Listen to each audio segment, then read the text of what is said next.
আসসালামু আলাইকুম, কেমন আছেন? আসলে আপনাদের সামনে আবার নতুন একটা ভিডিও নিয়ে আসলাম। বিষয়টা হচ্ছে মোবাইল চোর মোহন মিয়াজির প্রসঙ্গে। আসলে মোহন মিয়াজি যেই কাজটা করছে সেটা আসলে আমাদের যারা এখানে আমরা বাঙালি আছি তাদের সকলের জন্য একটা দুঃখজনক বিষয়। তুই চাকরি থেকে ছুটি পাইছস, ঠিক আছে, তুই ছুটিতে গেছস মস্কোতে, মস্কোতে ব্যাটালিয়ানে ছিলি, তুই পালায়া যাবি গা, তুই নিজেই জানোস, পালায়া যা, তাতে কোনো সমস্যা নাই।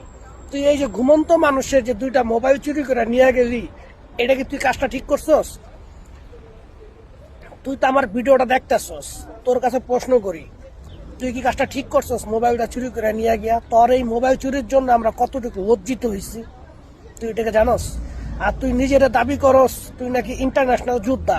তুই দিয়েছিলি লেবার, তুই ছিলি লেবার, তুই গাড়ি মারি দুইটি সেনাবাহিনীর মধ্যে, তারপরে সেনাবাহিনীর ভয়াবহতা দেখে চলে গেছস। তোর জন্য এটা সুসংবাদ, আমিও তোর ধন্যবাদ জানাই, তুই চলে গেছস। কিন্তু তুই কিসের জন্য এই ঘুমন্ত মানুষের মোবাইলগুলো নিয়ে গেলি?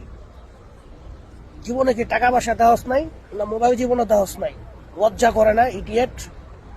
তোর জন্য আজকে সমস্ত বাঙালির মাথা নিচে হয়ে গেছে, ইডিয়েটের বাচ্চা। আবার মোবাইল নিছস নিছস ভালো কথা, আবার কিসের জন্য আবার তাদেরকে ঠেট দেস? শোন, ভদ্রতা মানুষের জন্য একটা মহৎ গুণ। তুই আবার নিজেরা দাবি করিস তুই ইন্টারন্যাশনাল যোদ্ধা। তুই তো জীবনে কোন সময় যুদ্ধর কোনো চিনি দেওয়াস নাই। যুদ্ধের বাস্তবতা কি তুই তো চোখেই দেওয়াস নাই। যুদ্ধের বাস্তবতা মানুষরা আমি দেখাইছি, আমি আমার পদক সহ দেখাইছি, ঠিক আছে? শোন, তোর জন্য উপদেশ দেই, মোবাইল চোর, তোর বংশই মনে হয় চোর চোর ছিল, তারপরও তোরা জানাই যে মোবাইল চোরের বাচ্চা, মোবাইল নিয়ে গেছস, যাও, ওইটা মাটি হয়ে গেছে, মনে কর আমার উপরে দিয়া জ্বর তুফান গেছে। চোরের বাচ্চা গেছস না, ভালো হয়েছে, দয়া কইরা আর তাদের সাথে কোনো খারাপ আচরণ করিস না। তুই আমারে বকা দে, যা খুশি তা কো, আমি তোর কিছু কমো না, আমি তোর কিছু কমো না, তোর বইয়া দিলাম। কিন্তু তুই ওইখানে চুপ থাক ভাই, তোর কাছে অনুরোধ, তুই চুপ থাক। এরকম কেন করস ভাই? আমি সবচেয়ে তো হতবাক হয়ে গেছি। তুই এত মিলিয়ন টাকা পাওয়ার পরও, প্রতি মাসে তুই উচ্চ বেতন পাওয়ার পরও তুই ছুটিতে গিয়ে তুই মোবাইল চুরি করে নিয়ে গেছিস গা ভাই। আমার এই দুঃখটা আমার মাথায় হয় না। আচ্ছা যাই হোক, তোর কাছে অনুরোধ জানাই ভাই, তুই গ্যাসোস ভালো হয়েছে, তুই আমার যত খুশি তত বকা দেন, তোর কিছু কমো না। তারা যদি তোর সাথে, তাদেরকে তুই বিরক্ত করবি না, দয়া করে তাদেরকে বিরক্ত করবি না, ঠিক আছে? তোর বিষয় অত্যন্ত ক্লাম। তোর যদি এক বাপে জন্ম দিয়া থাকে, রাশিয়া আয় বা কোনো ইউরোপে ঢুক, দেখি তুই ঢুকতে পারস কিনা। শোন, যত তর্ক করবি তত তোর জন্য বিপদ। আর আমার ফ্যান ফলোয়ারদের বলতেছি, ভাই এই লোকটা একটা চোর, চোর সমাজের লোক, আপনারা দয়া করে এই লোকটাকে একটু থামান। আপনাদের নিকট আমি আবেদন, ও নিজেরা দাবি করে ও নাকি একজন ইন্টারন্যাশনাল যোদ্ধা, ও ছিল লেবার ভাই। যদি আমি আমার মায়ের দুধ খেয়ে থাকি, আমার সেই মায়ের দুধের কসম, ও ছিল একজন লেবার।